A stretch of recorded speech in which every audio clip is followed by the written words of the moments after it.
स्वागत है आपका दोबारा से। आज आप क्या कंटेंट लेकर आए हो हमारी ऑडियंस के लिए, थोड़ा बताओ।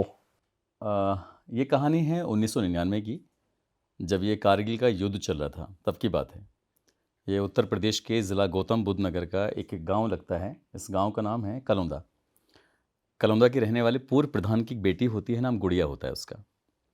गुड़िया की शादी की उम्र हो चुकी थी, तो उसके पापा चाहते थे कि इसकी शादी हो जाए, तो लड़के की तलाश कर रहे थे। अब लड़के की तलाश करते करते एक मेरठ का गांव लगता है मुंडाली, वहाँ का रहने वाला एक लड़का होता है आरिफ, जो कि फ़ौज में था, सेना में जुड़ा हुआ था। तो इनकी तलाश पूरी हो जाती है और परिवार वालों की सहमति के बाद इनकी शादी हो जाती है। वो लड़का छुट्टी लेके अपने घर आया हुआ था, 1999 की बात है। इसी बीच में कारगिल का युद्ध छिड़ जाता है। अभी उसकी शादी को मुश्किल से मुश्किल 10 दिन हुए थे, और पहला दिन दूसरा दिन किसी की नई नई शादी होगी तो वो खुशियाँ मनाएगा। और एकदम से ही पुलिस वालों की तरफ से एक लेटर पहुंचता है, और कि भाई जितनी भी छुट्टियां हैं सबकी फ़ौजियों की, सब कैंसिल हो गई हैं और सबको वापस बुलाया, अपना ड्यूटी पे बुलाया। तो ये जो लड़का है आरिफ फ़ौजी, तो अपनी बीवी को 10 दिन की क्योंकि उसके हाथ की शायद मेहंदी का रंग भी शायद अभी फीका नहीं हुआ होगा, तो बड़ा अजीब सा लग रहा था कि यार कैसे करूँ क्या ना करूँ, लेकिन जाना था इसलिए वो यहाँ से चला जाता है। वहाँ जाने के बाद 3-4 दिन के बाद जब वो उसे भेजा जाता है कि आपको भाई लड़ाई लड़नी है दुश्मन से, यानी कि पाकिस्तान से युद्ध हो रहा था, और ये पता चला कि वो शायद भाग गया है। यानी अब फौजियों ने उसे ढूंढने की तमाम कोशिशें की, लेकिन वो मिलता ही नहीं है, अचानक से गायब हो जाता है। अब जब गायब हो जाता है तो वो बहुत सारे लोग, मतलब जो फौज थे, वो परेशान हो रही थी कि यार कहाँ गया कहाँ नहीं गया। तो उन्होंने समझ लिया कि ये शायद लड़ाई ना लड़के दुश्मनों से, और ये शायद भाग गया है, डर के भाग गए। डर के भाग गए। तो उन्होंने एक लेटर लिखा मेरठ एसएसपी के नाम, और मेरठ एसएसपी से कहा कि भाई इस नाम का एक बंदा है, फलाना उसका गांव है और आरिफ नाम है उसका, आप इसके बारे में पता करिए। तो पुलिस वाले घर पे पहुंचते हैं कि तुम्हारा बेटा फौजी है? बोले जी हाँ फौजी है। बोले वो भाग गया है वहाँ से और मिल नहीं रहा है, जैसे ही उसके बारे में कोई खबर लगती है ना, तुरंत हमें बताना, और अगर कुछ भी इसके बारे में आपने छुपाने की कोशिश की तो आपके खिलाफ कार्रवाई हो जाएगी।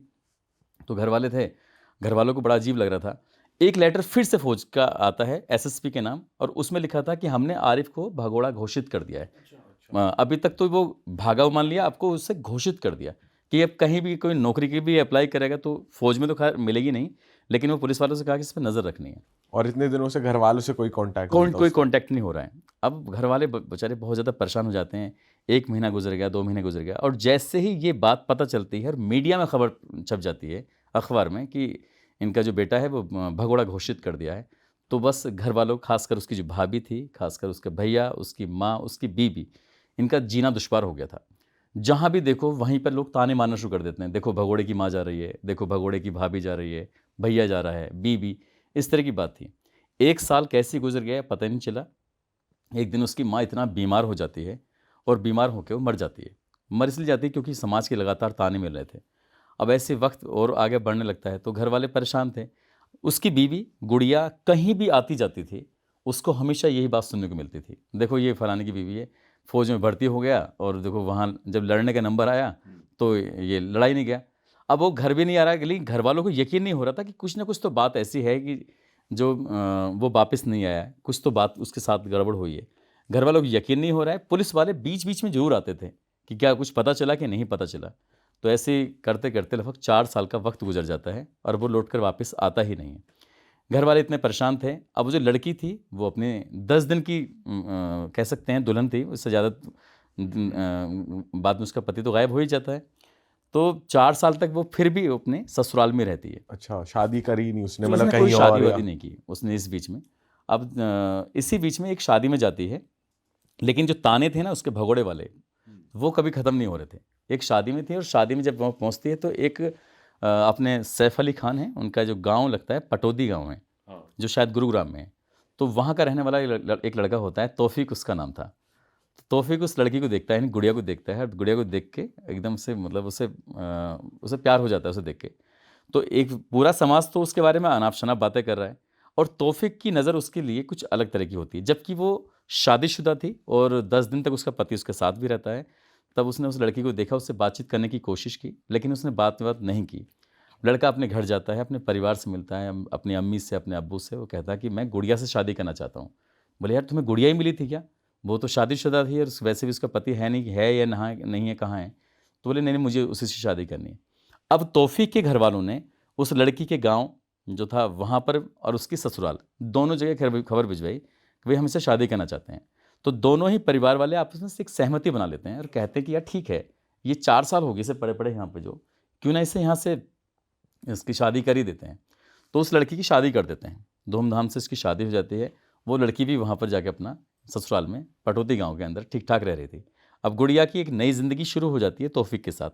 अभी लगभग 3 या 4 महीने ही हुए थे, तो एक खबर पहुँचती है।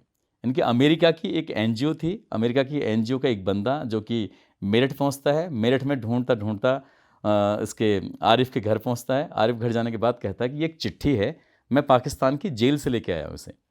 तो ये वाली बात सुनने के बाद उन्हें बड़ा आश्चर्य हो रहा था कि पाकिस्तान की जेल से। तब उन्होंने बताया, जो भी अपने एक ट्रांसलेटर था उनके साथ, उन्होंने बताया कि हमारी जो संस्था है, एनजीओ है, हम पाकिस्तान की जेल में जाते हैं। वहाँ जाने के बाद कैदियों से बातचीत करते हैं कि आपको रहन सहन ठीक है नहीं है, खान पान ठीक है नहीं है। खासकर वो विदेशी फौज जो सैनिक होते हैं, कैदी होते हैं, उनके बारे में वो रिसर्च करते हैं। तो इसी बीच में उन्हें एक आरिफ फौजी नाम का लड़का मिल जाता है। आरिफ फौजी ने अपने पर्स दिखाया, पर्स में गुड़िया का फ़ोटो दिखाया, कहा कि मैं अभी तक अगर ज़िंदा हूँ तो सिर्फ इसकी वजह से। तो बोले क्या हुआ क्या नहीं। तो उसने एनजीओ को जब बताना शुरू किया, उसने कहा हम जब लड़ाई लड़ रहे थे तो पाकिस्तानियों से, तो मुझे नहीं पता था कि मैं लड़ते लड़ते पाकिस्तान की सीमा में पहुंच गया हूं। और मैं अकेला नहीं था, मेरे साथ एक जगजीवन नाम का भी फौजी होता है। तो जगजीवन से भी मुलाकात कराई। जगजीवन ने भी वही कहानी बताई उस एनजीओ को। तो उन्होंने कहा कि अब क्या। बोले एक चिट्ठी है और मेरी माँ को इस चिट्ठी को दे देना। और उसमें माँ के नाम भी ख़त लिखा हुआ था और उसकी बीवी के नाम भी लिखा हुआ था कि आज मैं हूँ तो सिर्फ तुम्हारी वजह से हूँ। बस इतना था। उस चिट्ठी को इन्होंने लेके सीधे एसएसपी के पास पहुंचते हैं और जाके कहते हैं कि देखो साहब, अभी तक तो आप हमारे बच्चे को भगोड़ा घोषित कर रहे थे, लेकिन माँ नहीं थी, भैया भाभी ने यहाँ पर पैरवी करना शुरू कर दिया। इधर जो उसकी बीवी है उसकी शादी हो चुकी है पटौदी गांव के अंदर। तब यहाँ जब एसएसपी के पास पहुँचते हैं तो एसएसपी ने इस लेटर को आगे बढ़ाया और भारत के प्रधानमंत्री थे उस वक्त अटल बिहारी वाजपेयी, वो वहाँ तक लेटर पहुँचता है। लेटर पहुँचने के बाद उन्होंने फिर कहा कि भाई ये हमारे फौजी हैं, जगजीवन और दूसरा ये आरिफ, इनको वापस बुलाना है। तो उसे बुलाने के लिए जो भी एक फ़ौज की प्रक्रियाएं होती हैं, देश की प्रक्रियाएं होती हैं, वो सारी फॉर्मेलिटीज़ होती हैं। होने के बाद फिर पाकिस्तान से एक समझौता किया जाता है और जगजीवन और आरिफ को दोनों को बुलाया जाता है। जब ये वापस आते हैं तो साल 2004 की बात है, शायद संभवतः उस दौर की ये बात है। किसी जिंदा फौजी का इस रूप में कभी किसी का स्वागत नहीं होता। मरने के बाद तो जब फौजी शहीद हो जाता है तो बहुत आसपास के गांव के लोग और मंत्री, विधायक, तमाम नेता, तमाम अभिनेता ही पहुंच जाते हैं, लेकिन शायद जिंदा फौजी के पास इस तरह कोई नहीं। कई किलोमीटर तक जाम हो जाता है। ये उस दौर की बात है, मेरठ शहर में निकलने के लिए रास्ते भी नहीं बचे थे। इतना बड़ा स्वागत हुआ था उसका और फौजी खुद लेके आए थे उसको। तो गांव वालों ने या आसपास के लोगों ने फौजी से लेके उसे घोड़े बिठाया और घोड़े बिठाने के बाद उसका जो फूल मालाओं से स्वागत किया था वो वाकई अपना आप में एक यूनिक था, अलग था। ऐसा उस दौर के लोग बताते हैं कि करीब करीब 2.5 किलोमीटर तक जितने भी लोग थे तो ज़्यादातर के हाथ में वो थे, हथियार थे, और उसके स्वागत में हर्ष फायरिंग हुई थी बहुत ज़बरदस्त तरीके से। हाँ, अब वो बेचारा फौजी जो था आरिफ, सबसे पहले घर जाता है। घर जाने के बाद उसकी ख्वाहिश थी सबसे पहले माँ से मिलने की। तो माँ माँ आवाज़ लगाता रहता है। तो फिर भैया से पूछता है, तो भैया ने या किसी ने भी अभी तक उसे बताया नहीं था कि तुम्हारी जो माँ है वो मर चुकी है। तो माँ के बारे में सुना तो बहुत ज़्यादा तकलीफ हुई उसे, लेकिन माँ मर चुकी थी। कहते हैं ना जब कोई इंसान मर जाता है तो सब्र कर लेते हैं कि यार वो मर चुका है। उसने कहा मेरी बीवी कहाँ है, गुड़िया कहाँ है। तो उसने कहा गुड़िया की तो शादी हो चुकी है। बस इतना था कि उसने कहा यार मैं ज़िंदा हूँ।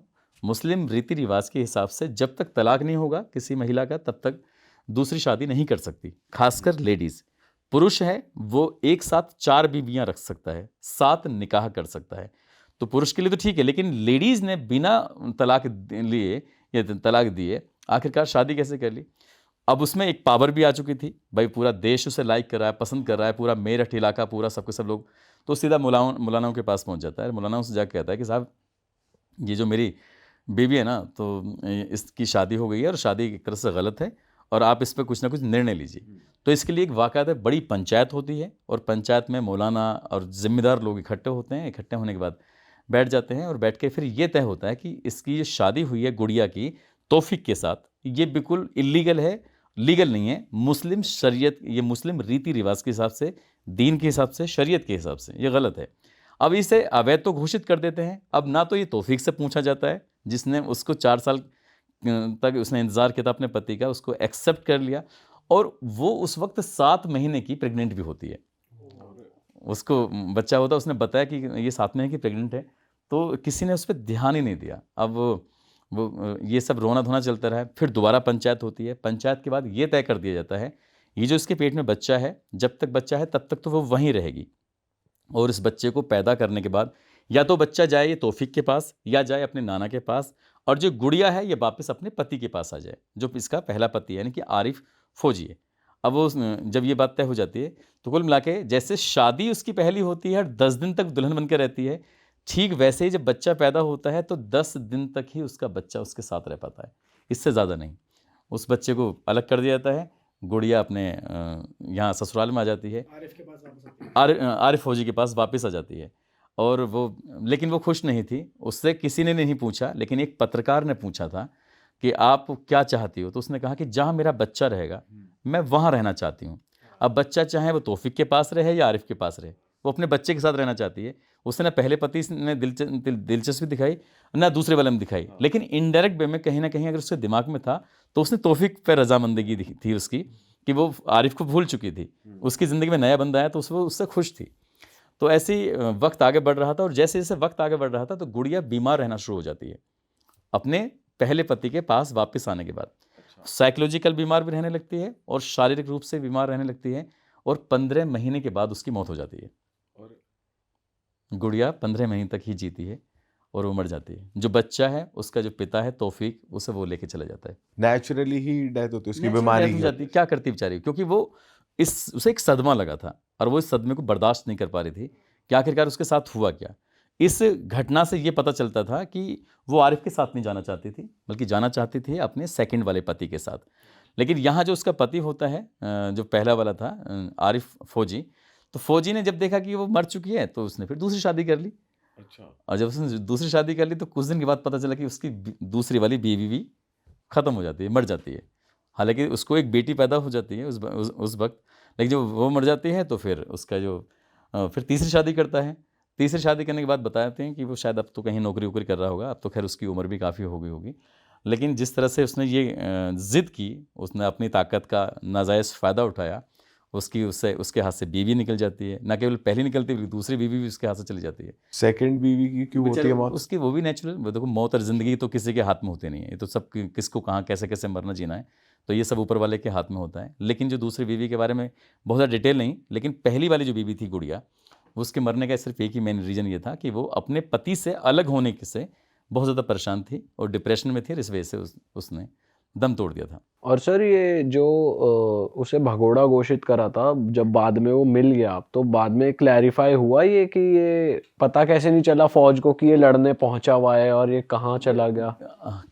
कई बार आपने यहाँ आसपास में एक सुनते रहते होंगे। अभी हाल ही में एक बीएसएफ का फौजी था और बहुत ज़्यादा गर्मी हो रही थी, तो वहीं एक फ़ौजी ने कहा कि वहाँ किसानों की हिफाजत करते हैं बॉर्डर पर, जो किसान खेती करते हैं। ऐसे पाकिस्तान के भी किसान खेती करते हैं और इंडिया के भी। तो एक फ़ौजी ने कहा कि मैं तो यहाँ देख रेख कर लेता हूँ और तुम्हारी तबीयत थोड़ी ख़राब हो रही है। ये शायद एटा मैनपुरी साइड का फ़ौजी था, वो बीएसएफ का जवान। तो वो एक पेड़ था, उसकी छाँव में जाके बैठ जाता है। अब उसे पता नहीं था कि वो पेड़ में जिसकी छाँव में बैठा है वो पाकिस्तान के हिस्से में, पाकिस्तान की फ़ौज आती है। और ये पहलगाँव के दौर की बात है। अभी पहलगाँव में जनवरी के महीने में हुआ था, ये यानी फरवरी में हुआ है। तो वो बेचारा पाकिस्तान की फ़ौज उसे ले जाती है। उसके बाद उसे काफ़ी टॉर्चर किया जाता है। हालांकि उसे छोड़ देते हैं, लेकिन बहुत ज़्यादा परेशानी होती है। तो ऐसे ही लड़ते लड़ते उन्हें ये नहीं पता चला था। आप कभी पाकिस्तान के बॉर्डर पर अगर जाएंगे तो ऐसा नहीं ये एकदम पता चल जाएगा। तो एक तो ये बैरिकेडिंग होता है, लेकिन कई ऐसी जगह हैं जहाँ पर बैरिकेडिंग नहीं होता। जब लड़ाई लड़ रहे हैं सीधे सीधे, तो वहाँ पर उसके साथ ऐसे ही हुआ होगा। लड़ते लड़ते वो पाकिस्तान के उसमें पहुँच गया सीमा में, उसे उठा के ले गए और जेल में बंद कर दिया। अगर एनजीओ नहीं जाता तो शायद पूरी ज़िंदगी उसके बारे में कभी पता नहीं चलता। और वहाँ ये एनजीओ के माध्यम से पता चला था कि उसे हर दिन वहाँ पर टॉर्चर किया जाता था, ना ठीक से खाना देते थे, ना कुछ होता था। लेकिन शायद उसे लग रहा था कि मेरी जो ये ज़िंदगी बची है, मैं ज़िंदा हूँ या वापस लौट के आया, तो अपनी बीवी की वजह से। तो इसलिए उसने गुड़िया को नहीं छोड़ा था। और गुड़िया के साथ उसकी मोहब्बत इतनी ही रही, जब उसकी बीवी खत्म हो जाती है तो उसने दूसरी शादी कर ली। बट ये उसकी वाइफ के इंटरव्यूज तक पब्लिक डोमेन में अवेलेबल हैं उस टाइम हाँ, के? सब मिल जाएगा आपको अच्छा। अगर आप गूगल करेंगे। लेकिन उस वक्त शायद ये इंग्लिश जो हैं, जिस टाइम्स ऑफ इंडिया है, द हिंदू है, इंडियन एक्सप्रेस है, टेलीग्राफ है, इस तरह के उसमें मिलेगा। हिंदी वाले में शायद नहीं मिलेगा, क्योंकि उस वक्त की जब ये कहानी है तब गूगल वगैरह ने इतना मतलब अपना वर्चस्व कायम नहीं किया था।